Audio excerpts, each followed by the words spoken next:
भोरे के नाश्ता बड़ी नामी रे हो, नाश्ता कलता जइहा।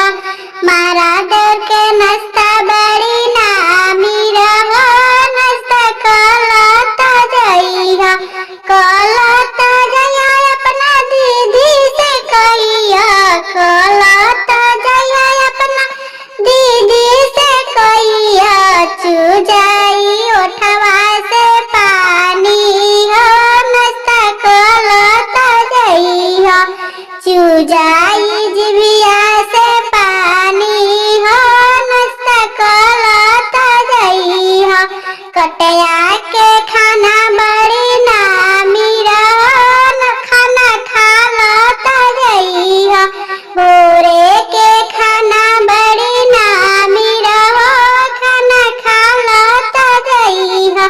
खालता जइहा अपना मौगी से कहिया, खालता जइहा अपना दीदी से कहिया। चुजाई ओठवा से पानी हो, खाना खालता जइहा। चुजाई ओठवा से पानी हो, खाना खालता जइहा। गौआ के बर्फी बड़ी नामी रे हो, नाश्ता कलता जइहा।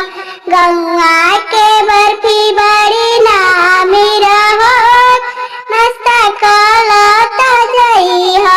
कलता जइहा अपना फुआ से कहिया, कलता जइहा अपना माई से कहिया।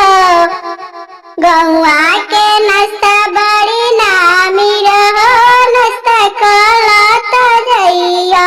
चुजाई ओठवा से पानी हो, नाश्ता कलता जइहा। चुजा